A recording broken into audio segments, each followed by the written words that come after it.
വിഴിഞ്ഞം പദ്ധതി പ്രദേശത്തിന്റെ പ്രധാനപ്പെട്ട മേഖലകൾ സന്ദർശിക്കുമ്പോൾ താങ്കളുടെ മകളും പേരക്കുട്ടിയും വന്നത് വലിയ ചർച്ചയായിരുന്നു. അപ്പൊ അതിലെന്താ സിഎമ്മിന്റെ മറുപടി? എൻ്റെ മകളും ആ മകളുടെ കുട്ടിയായതുകൊണ്ട് തന്നെ എൻ്റെ കൂടെ ഉണ്ടായത്. അത് സ്വാഭാവികമായിട്ടുള്ളതല്ലേ. നിങ്ങളതൊന്നും ഓർക്കാത്തതുകൊണ്ടാണ്. ഇവിടെ ഇവർക്കെല്ലാം അറിയാം. ആ കുട്ടി വളരെ ചെറുതായിരിക്കുമ്പോൾ തന്നെ ഞാൻ ചില എക്സിബിഷൻ പോകുമ്പോൾ ഞാൻ എടുത്തു നടന്ന കാര്യം നിങ്ങളെല്ലാം കണ്ടതല്ലേ. അത് എല്ലാ കാര്യങ്ങളിലും പോകും. ഇത് സാധാരണ നിലക്കുള്ള ഒരു അവിടുത്തെ കാര്യങ്ങൾ കാണാനുള്ളൊരു പോക്കാണ്. അതിൻ്റെ അകത്ത് കുടുംബാംഗങ്ങളും ഉണ്ടായി എന്നുള്ളത് ശരിയാണ്. പിന്നെ നിങ്ങൾ ചിലർ ഉന്നയിച്ചത് അവർ ഈ കാറിൽ വരണ്ടായിരുന്നോ, ഇപ്പോൾ വേറെ കാറിൽ വരാതല്ലേ. ഞാൻ ആ കാറിൽ തന്നെ കൂട്ടിയെന്ന് മാത്രമേ ഉള്ളൂ. വിഴിഞ്ഞം പദ്ധതിയുടെ ക്രെഡിറ്റ് അതൊരു തർക്കമായി കൊണ്ടുവരേണ്ടതായിട്ടില്ല എന്നാണ് തോന്നുന്നത്.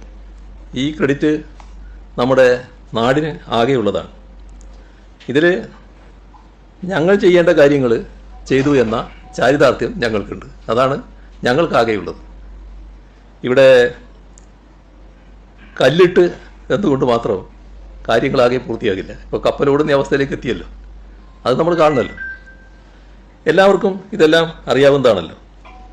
വിഴിഞ്ഞം പദ്ധതി ഈ സർക്കാരിൻ്റെയോ, അതായത് 2016 മുതലുള്ള സർക്കാരല്ല, അതിന് മുൻപുള്ള സർക്കാരിൻ്റെയോ 2011 മുതൽ 16 വരെയുള്ള ആ സർക്കാരിൻ്റെയോ കണ്ടെത്തലല്ല എന്നത് നാം പ്രത്യേകം ഓർമ്മിക്കേണ്ടതായിട്ടുണ്ട്.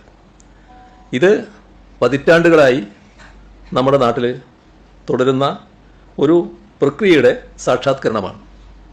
അവിടെ നമ്മൾ ശ്രദ്ധിക്കേണ്ടത് ആ സാക്ഷാത്കരണത്തിൽ കഴിഞ്ഞ 9 വർഷം ഏറ്റവും നിർണായകമായിരുന്നു. അതാണതിൽ പ്രധാനം.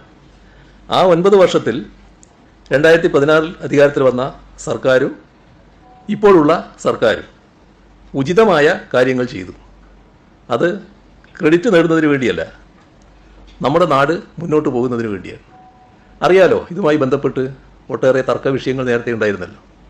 ആ തർക്ക വിഷയങ്ങൾക്കല്ല പിന്നീട് പ്രാധാന്യം കൽപ്പിച്ചത്. കാരണം നാടിൻ്റെ വികസനത്തിന് ഏറ്റവും പ്രധാനപ്പെട്ട ഒരു പദ്ധതിയാണ് എന്നുള്ളതുകൊണ്ട് ആ പദ്ധതിയുമായി മുന്നോട്ട് പോകാനാണ് LDF സർക്കാർ തയ്യാറായത്.